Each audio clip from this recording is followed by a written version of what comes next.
കണ്ണൂർ പയ്യാമ്പലം ബീച്ചിൽ കുളിക്കാനിറങ്ങിയ കർണാടക സ്വദേശിയെ കാണാതായി. ഉച്ചയ്ക്ക് 1 മണിയോടെയാണ് സംഭവം. കാണാതായ ആൾക്കായുള്ള തിരച്ചിൽ തുടരുന്നുണ്ട്. ബിജേഷ് ഗോവിന്ദൻ നൽകും വിശദാംശങ്ങൾ. ബിജേഷ്, തെരച്ചിൽ എങ്ങനെ പുരോഗമിക്കുന്നു?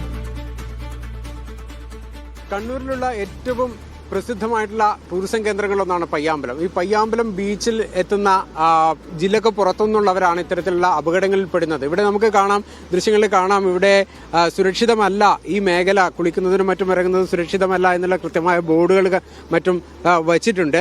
പക്ഷെ അതൊക്കെ അവഗണിച്ചുകൊണ്ടാണ് ആൾക്കാർ, കർണാടകത്തിൽ നിന്നും മറ്റും വരുന്ന ആൾക്കാർ ഇതിനകത്തേക്ക് ഇറങ്ങുന്നത്, കടലിലേക്ക് ഇറങ്ങുന്നത്. ഡേഞ്ചർ ഏരിയ എന്ന് കൃത്യമായി എഴുതി വെച്ചിട്ടുണ്ട്. Don't take Baat here.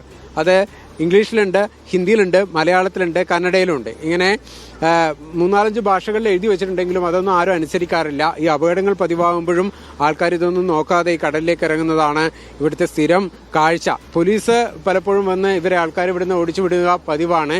എന്നാൽ അതൊന്നും വകവെക്കാതെ ആൾക്കാർ സ്ഥിരമായി കടലിലിറങ്ങുന്നു. ഇന്നിപ്പോൾ ഈ അപകടം നടന്ന് ഒരാളെ കാണാതായ ഘട്ടത്തിലും പല മേഖലകളിലായിട്ട് കർണാടകത്തിൽ നിന്നും മറ്റും വന്ന, കൊട്ടിയൂരിൽ ഇപ്പോൾ ഉത്സവ സീസണാണ്, അവിടേക്ക് എത്തുന്ന ഭക്തന്മാർ തിരിച്ചു പോകുന്ന ഘട്ടത്തിലാണ് ഈ പയ്യാമ്പലത്ത് എത്തുന്ന. നാട്ടിൽ പലരും കുളിക്കുന്നത് കാണാം. നമുക്കിപ്പോൾ ദൃശ്യങ്ങളിൽ അങ്ങ് വളരെ ദൂരെയുള്ള മേഖലയിൽ കടലിലിറങ്ങി ആൾക്കാർ കുളിക്കുന്നതാണ്. പോലീസ് ഉൾപ്പെടെ ഇറങ്ങി അവരെ അടിച്ച് ലാത്തി ചാർജൊക്കെ ചെയ്യുന്നുണ്ട്. പക്ഷേ അതൊന്നും ഫലപ്രദമാകുന്നില്ല.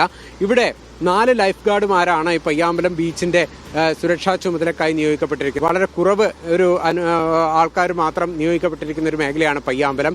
അതിനകത്ത് ആൾക്കാരെ കൂടുതൽ നിയോഗിക്കുമെന്നുള്ളതാണ് മന്ത്രി PC വിഷ്ണുനാഥ് അല്പം മുൻപ് ഇവിടെ എത്തിയപ്പോൾ വ്യക്തമാക്കിയിരിക്കുന്നത്. ഏതായാലും സുരക്ഷ അത് വലിയ പ്രാധാന്യമുള്ളൊരു മേഖലയാണ്. ഡേഞ്ചർ സോൺ എന്ന് എഴുതി വെച്ചിട്ടുണ്ടെങ്കിൽ ഒക്കെ അതൊക്കെ അവഗണിച്ചുകൊണ്ട് ആൾക്കാർ ഈ കടലിലേക്ക് ഇറങ്ങുന്നതാണ് അപകടം വരുത്തി വെക്കുന്നത്. ഏതായാലും കർണാടകത്തിൽ നിന്നെത്തിയ 4-അംഗ സംഘത്തിൽപ്പെട്ട 2 പേരാണ് കടലിൽ ആദ്യം ഒഴുക്കിൽപ്പെട്ടത്. പിന്നീട് അതിൽ ഒരാളെ കിട്ടി.